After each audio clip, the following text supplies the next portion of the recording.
Halo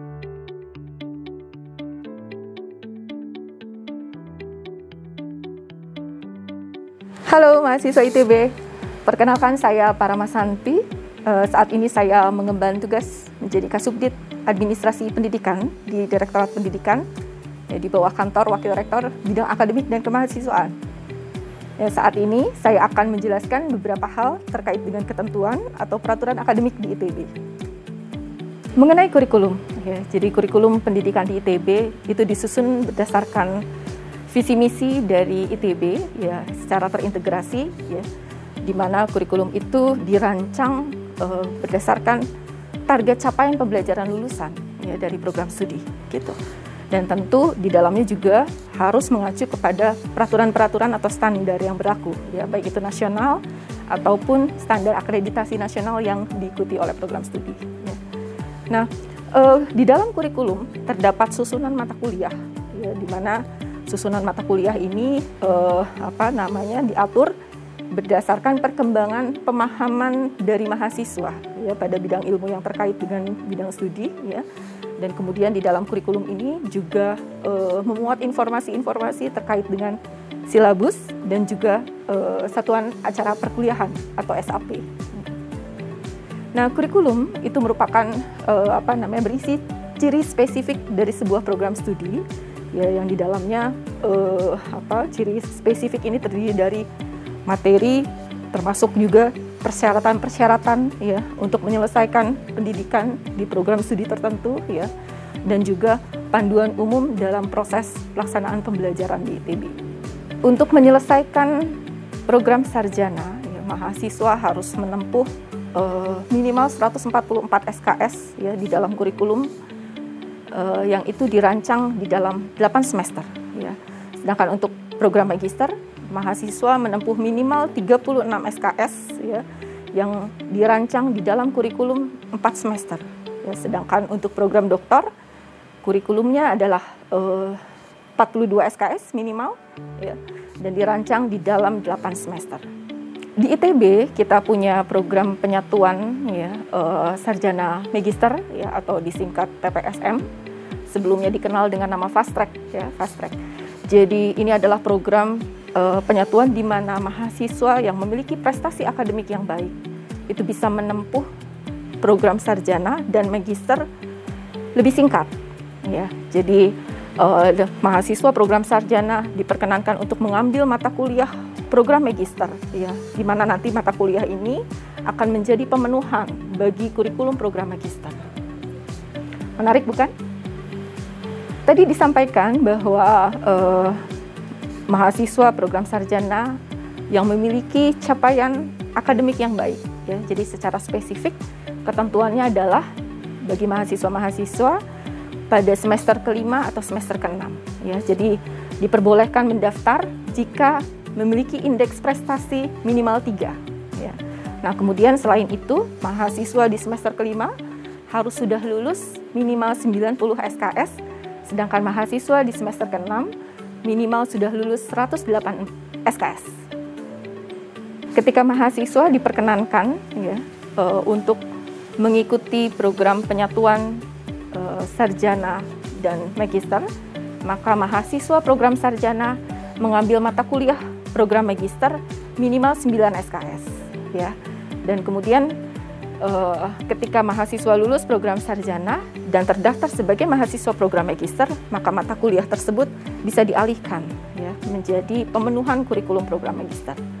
Nah kemudian jika di tengah jalan mahasiswa kemudian mengundurkan diri dari program penyatuan sarjana dan magister tersebut, maka mahasiswa masih tetap diperkenankan untuk menyelesaikan program sarjana dan kemudian mata kuliah magister yang sudah diambil dan lulus itu masih bisa diakui jika mahasiswa satu saat akan mendaftar menjadi mahasiswa program magister dalam jangka waktu 5 tahun Jadi pengambilan mata kuliah magister tersebut masih berlaku ketika mahasiswa mundur dari program tersebut dan masuk ke program pascasarjana dalam hal ini magister dalam jangka waktu 5 tahun setelah mahasiswa lulus dari program sarjana.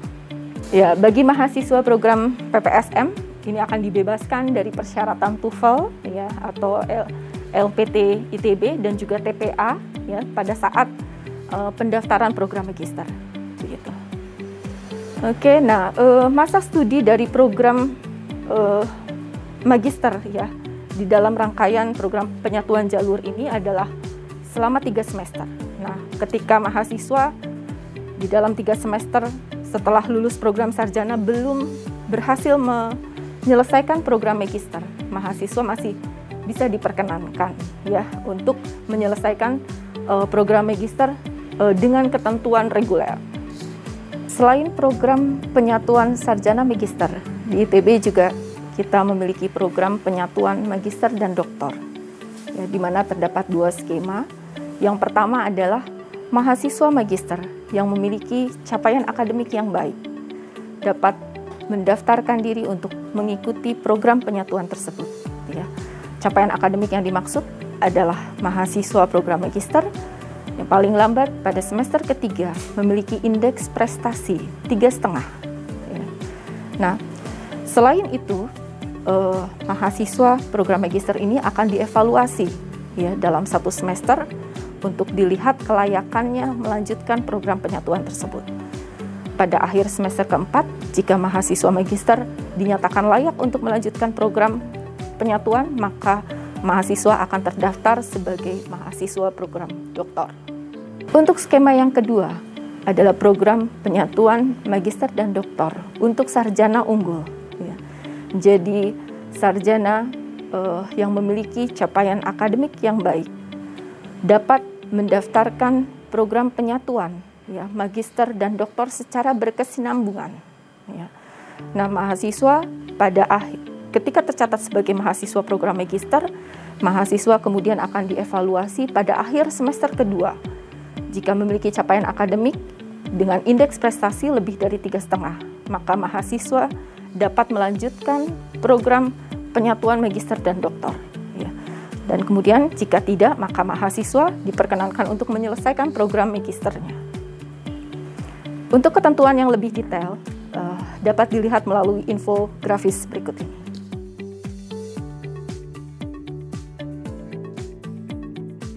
Kawan ITB, selanjutnya kita membahas tentang prosedur penerimaan mahasiswa baru di ITB.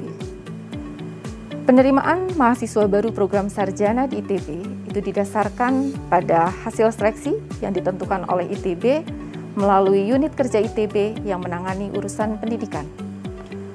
Untuk penerimaan mahasiswa baru program pasca sarjana ITB itu ditentukan oleh unit kerja ITB yang menangani urusan pendidikan bersama dengan sekolah pasca sarjana. Untuk proses seleksi dari penerimaan mahasiswa baru program profesi itu didasarkan kepada hasil seleksi yang dikelola oleh unit kerja ITB yang menangani urusan pendidikan bersama dengan unit kerja ITB yang menangani pendidikan non-reguler. Kriteria seleksi dari penerimaan mahasiswa baru program profesi akan ditetapkan dengan peraturan rektor dan hasil seleksinya akan ditetapkan dengan keputusan rektor. Selain warga negara Indonesia, ITB juga menerima calon mahasiswa baru dari warga negara asing dengan ketentuan yang berlaku. Selain calon mahasiswa di atas, ITB juga memperlakukan mahasiswa khusus. Mahasiswa khusus adalah mahasiswa yang penerimaannya tidak mengikuti proses seleksi yang telah disebutkan. Seleksi penerimaan mahasiswa khusus dilakukan oleh unit kerja ITB yang menangani urusan pendidikan bersama dengan fakultas atau sekolah terkait melalui ujian penempatan sesuai dengan ketentuan. Mahasiswa khusus dapat berstatus sebagai mahasiswa pindahan atau transfer, yaitu mahasiswa yang berpindah atau mengalihkan studi dari universitas atau perguruan tinggi lain di luar negeri. Atau mahasiswa tugas atau izin belajar dari instansi atau lembaga negara atau swasta yang mempunyai kerjasama dengan ITB. Untuk mahasiswa khusus program sarjana, jumlah beban SKS mata kuliah yang dapat disetarakan atau diakui sebanyak-banyaknya 40 SKS atau sesuai dengan ketentuan yang tercantum di dalam perjanjian kerjasama antara ITB dengan mitra. Oke, secara umum terdapat ketentuan yang harus dipenuhi oleh mahasiswa baru program magister atau atau program doktor, yakni harus memenuhi persyaratan yang ditetapkan, khususnya terkait dengan kesesuaian latar belakang, keilmuan, dan atau pengalaman penelitian yang dimiliki. Untuk mahasiswa khusus program Pascasarjana, beban SKS mata kuliah dibatasi sebanyak-banyaknya 12 SKS, atau sesuai dengan ketentuan yang tercantum di dalam perjanjian kerjasama antara ITB dengan mitra. Dan khusus untuk program doktor, mata kuliah yang dapat diakui dilihat kasus per kasus. Untuk mahasiswa khusus program magister dan program doktor, terdapat ketentuan minimal tercatat sebagai mahasiswa di ITB. Untuk mahasiswa program magister, minimal mahasiswa harus tercatat di ITB selama 2 semester atau 1 tahun. Sedangkan untuk mahasiswa khusus program doktor, mahasiswa minimal harus tercatat sebagai mahasiswa di ITB, itu selama 4 semester atau 2 tahun. Program dokter di ITB juga dapat dilakukan dengan skema kemitraan, di mana mahasiswa doktor itu dapat melakukan penelitian di instansi di mana mahasiswa tersebut bekerja di instansi asalnya. Ya, dan kemudian salah satu dari anggota pembimbing itu berasal dari instansi tersebut. Dan instansi tersebut wajib memiliki fasilitas untuk penelitian ya, yang memadai, misalnya laboratorium atau studio, sesuai dengan topik disertasi. Untuk program dengan skema kemitraan, ini akan dipayungi oleh perjanjian kerjasama antara ITB dengan mitra. Ketentuan untuk pelaksanaan program doktor dengan skema kemitraan diatur melalui peraturan rektor. Status penerimaan mahasiswa baru di ITB mungkin saja dibatalkan karena beberapa alasan. Yang pertama adalah apabila calon mahasiswa terbukti melakukan pelanggaran administrasi atau etika akademik. Yang kedua, apabila calon mahasiswa terbukti melakukan kecurangan pada saat proses seleksi mahasiswa baru. Kemudian untuk program sarjana, pembatalan status mahasiswa juga mungkin dibatalkan apabila mahasiswa sedang tercatat aktif ya, sebagai mahasiswa atau pernah tercatat sebagai lulusan program sarjana di ITB. Untuk program Pascasarjana, penerimaan mahasiswa baru mungkin saja dibatalkan apabila pertama mahasiswa terbukti melakukan kecurangan pada saat proses seleksi. Dan kemudian mahasiswa tercatat pernah drop out atau mengundurkan diri dari program Pascasarjana di ITB. Namun dikecualikan jika proses pengunduran diri tersebut karena alasan non-akademis. Untuk mahasiswa program profesi, ya, diskualifikasi dilakukan apabila terbukti melakukan kecurangan pada saat proses seleksi.